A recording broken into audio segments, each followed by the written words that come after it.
Bonjour, nous allons ouvrir une nouvelle porte ce matin intitulée « Une âme de pauvre » dans cette maison où nous sommes rentrés il y a quelques jours. Aussi, à la suite de son maître mort, descendu aux enfers et ressuscité Jésus-Christ, l'Église aura pour mission d'arracher les élus de Dieu à l'emprise de la mort, temporelle et surtout éternelle, pour les faire entrer dans le royaume des cieux. L'Église aura donc pour mission d'arracher les élus de Dieu, que nous sommes tout à chacun et chacune d'entre nous, à l'emprise de l'adversaire. Ainsi, lorsque vous verrez cela arriver, comprenez que le royaume des cieux est tout proche, non pas dans son stade initial, mais déjà inauguré par l'incarnation de Jésus en notre humanité. Oui, le royaume des cieux est tout proche, déjà dans un stade de développement de conquête, mais non pas de prosélytisme, mais de conquête qui inaugure la ruine de Jérusalem future, que l'évangéliste Saint Luc voit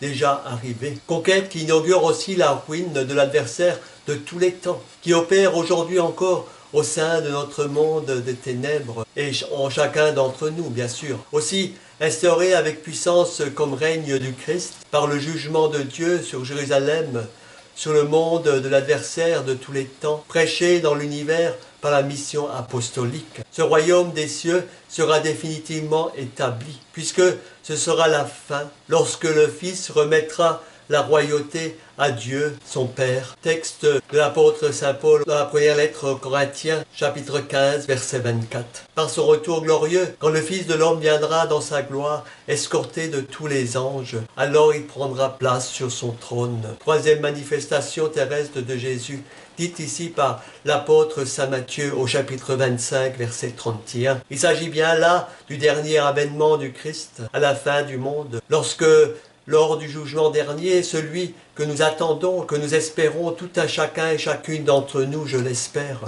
vous qui m'écoutez. En attendant, le royaume des cieux se présente comme une pure grâce, à accueillir, à recevoir pour tout à chacun et chacune d'entre nous.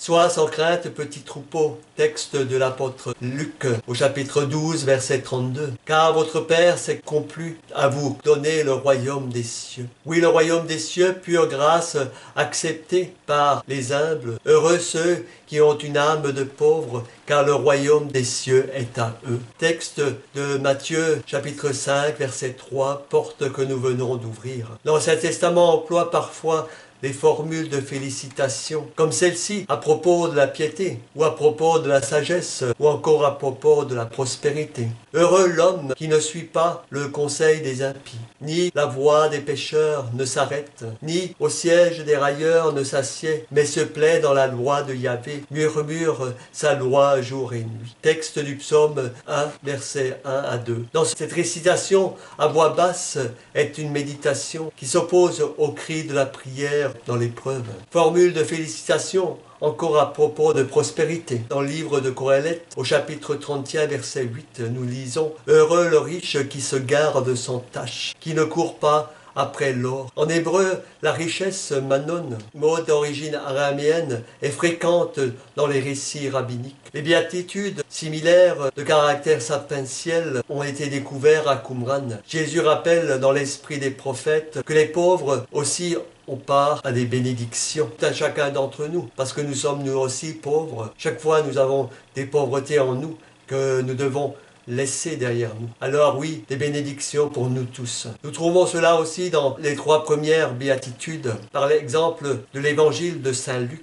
Et lui, Jésus, levant les yeux sur ses disciples, disait « Heureux vous les pauvres, car le royaume des cieux est à vous. Heureux vous qui avez faim maintenant, car vous serez rassasiés. Heureux vous qui pleurez maintenant, car vous vivrez. » Texte de l'apôtre Saint Luc au chapitre 6, verset 20-21. Déclarer ce que les êtres humains considèrent d'ordinaire comme malheureux, comme maudits, Jésus au contraire le déclare heureux, puisqu'ils sont aptes à recevoir la bénédiction du royaume, ces personnes humaines rejetées, méprisées par leur entourage, les pauvres de Dieu. Les béatitudes suivantes intéressent plus directement l'attitude morale de la personne humaine, que je suis, que nous sommes tout à chacun et chacune d'entre nous, face à notre Créateur créant à tout instant. Le Christ reprend le mot pauvre dans la version selon saint Matthieu au chapitre 5, verset 3. Heureux ceux, celles qui ont une âme de pauvre, car le royaume des cieux est à eux. Avec la nuance morale déjà prescrite par le prophète Sophonie, explicitée ici par l'expression en esprit. Absent dans l'évangile de Saint Luc, heureux les pauvres de cœur, le royaume des cieux est à vous. Démunis et opprimés les pauvres ou les humbles sont disponibles pour le royaume des cieux, tel est le thème central des béatitudes. La pauvreté va de pair avec l'enfance spirituelle. Pensons ici à Sainte Thérèse de l'Enfant Jésus du Carmel de Lisieux. Enfance spirituelle nécessaire pour entrer dans le royaume des cieux. Jésus demande aux disciples, qui donc est le plus grand dans le royaume des cieux? Jésus appela à lui un enfant, le plaça au milieu d'eux et dit, en vérité je vous le dis, si vous ne retournez pas à l'état des enfants, vous n'entrerez pas dans le royaume des cieux. Texte de l'apôtre Matthieu au chapitre 18, versets 1 et 3. Mystère, oui, révélé aux petits, aux pauvres, correspond encore les humbles, tous ceux, toutes celles qui ne s'élèvent pas par eux-mêmes, mais qui reconnaissent qu'il y a un plus grand au-dessus d'eux, comme à l'image de la Vierge Marie dans le Magnificat. Le Tout-Puissant a jeté les yeux sur l'abaissement de son humble servante. Oui, désormais, toutes les générations me diront bienheureuse. Le Tout-Puissant a renversé les potentats de leur trône, élevé les humbles. Traduction de la Bible de Jérusalem, de Luc, chapitre 1, verset 48-52. Aux pauvres correspond encore les derniers, opposés aux premiers. Eux, les disciples de Jésus, se taisaient. Texte de l'évangéliste Saint Marc, chapitre 9, 34-35.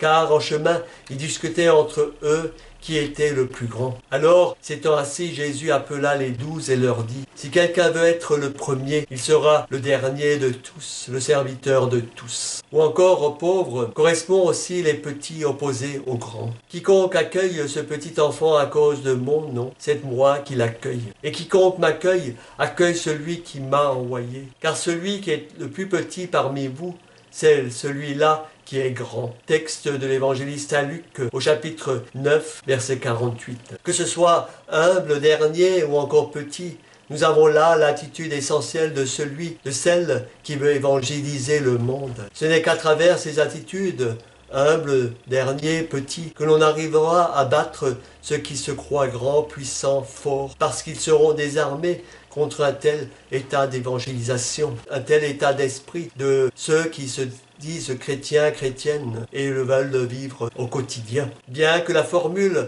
de l'évangéliste Saint Matthieu que nous étudions là, heureux ceux, celles qui ont une âme de pauvre, car le royaume des cieux est à eux, souligne l'esprit de pauvreté, chez le riche comme chez le pauvre. Ce que le Christ envisage généralement est une pauvreté effective, une pauvreté du cœur, une pauvreté intérieure, cachée au vu de tout le monde, en particulier pour ses disciples, que nous sommes tout un chacun et chacune d'entre nous. Et cette pauvreté peut être vécue par quelqu'un de riche, très riche, s'il est pauvre intérieurement. Ne vous amassez pas des trésors sous la terre, où la mythe, le ver consume, où les voleurs percent, cambriolent. Mais amassez-vous des trésors dans le ciel, là point de mythe ni de ver qui consume, point de voleurs qui perforent, qui cambriolent. Car où est ton trésor, là sera aussi ton cœur. Texte de Saint Matthieu au chapitre 6, verset 19-21, qui nous concerne tout un chacun et chacune d'entre nous. Où est ma richesse? Où est vraiment ma richesse à moi aujourd'hui? L'ai-je mis dans des richesses périssables ou est-elle en Dieu? Jésus lui-même donne l'exemple de la pauvreté. Marie enfanta son fils premier-né, l'enveloppa de lange et le coucha dans une crèche parce qu'il manquait de la place dans la salle. Plutôt qu'une hôtellerie, le mot grec katalouma peut désigner une salle où logeait la famille de Joseph. À l'exemple de Samuel qui accueille Saül chez lui dans la katalouma. Samuel emmena Saül et son serviteur. Il les introduisa dans la salle, dans la katalouma, et leur donna une place en tête des invités, qui étaient une trentaine. Texte du 1er Samuel, chapitre 9, au verset 22. Pensons ici aussi au récit évangélique où le voisin qui a besoin de pain, le partager avec celui qui vient de voyage à l'improviste. C'est en se dire, je ne puis te le donner maintenant, parce que nous sommes tous couchés dans la Cataluma, dans l'unique salle. Si Joseph avait son domicile à Bethléem, on s'explique mieux alors qu'il soit retourné pour le recensement, et aussi qu'il ait amené sa jeune femme enceinte sur le point d'accoucher de l'enfant qu'elle portait en elle. Oui, la crèche, le mangeoire, les animaux étaient sans doute aménagés dans un mur du pauvre logis de la Cataluma de Saint-Joseph. Celle-ci, la Cataluma, était déjà occupée par tant de personnes de la famille de Joseph qui sont venus eux aussi pour le recensement, qu'on ne put trouver meilleure place pour coucher l'enfant Jésus, pour installer la mère et l'enfant que dans la crèche aux animaux. Mais une pieuse légende a garni cette crèche de 2 animaux. Le bœuf connaît son possesseur, l'âne connaît la crèche de son maître. Israël connaît pas, mon peuple ne comprend pas. Selon la légende du prophète Isaïe, nous voyons là la désolation de Dieu dans ce petit verset du prophète Isaïe au chapitre 1, verset 3. Devant l'ignorance de l'être humain face à l'animal. Oui, l'animal connaît son maître. L'animal connaît celui qui lui a donné de quoi vivre, de quoi s'épanouir pour être ce qu'il doit être. Que le genre humain, de son côté, se croit seul, créateur de ce qu'il est, ignorant tout bonnement d'où il vient et vers où il va, en s'enfermant dans sa suffisance de créature sans fin, sans avenir, sans devenir éternel. Jésus aussi lui-même donne l'exemple de pauvreté, mais aussi l'exemple d'humilité. Dites à la fille de Sion, voici ton roi vient à toi. Modeste, il monte une ânesse, un ânon, petit âne de bête de somme. Matthieu chapitre 21 verset 5.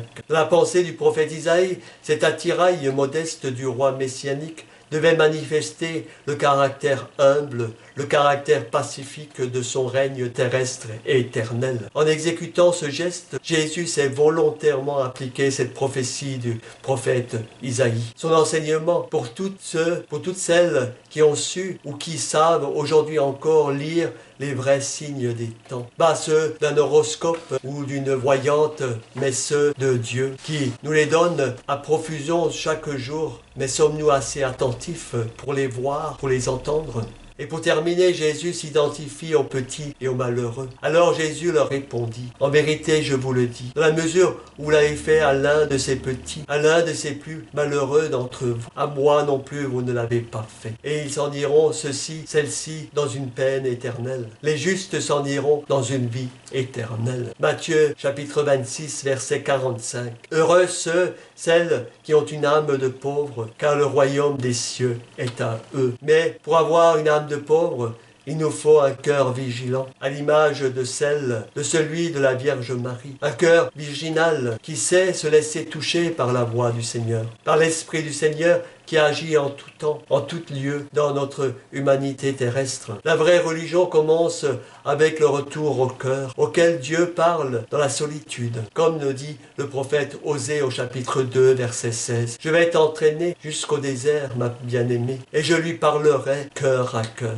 Le mot cœur, dans la Bible, est utilisé presque 1000 fois. Rarement, dans 20% des cas, est utilisé pour indiquer l'organe physique qui bat dans la poitrine de l'être humain que je suis, que nous sommes tout à chacun et chacune d'entre nous. À la question pourquoi Dieu a donné un cœur, la réponse la plus commune, la plus courante de nous tous, de tout être humain, est pour aimer, nous allons dire. C'est juste, mais dans la Bible, la réponse que Dieu nous a donnée est un cœur pour penser. Que Dieu a donné à l'homme, à la femme, un cœur pour connaître, des yeux pour voir, des oreilles pour entendre. Deutéronome, chapitre 29, verset 3. Et nous allons nous arrêter là-dessus. Demandons à la Vierge Marie qu'elle ouvre nos cœurs pour que nous puissions accueillir comme elle la parole de Dieu qui nous sera donnée aujourd'hui, pour être des témoins d'une parole vivante encore aujourd'hui dans l'homme, la femme que je suis, chrétien et chrétienne de Jésus-Christ.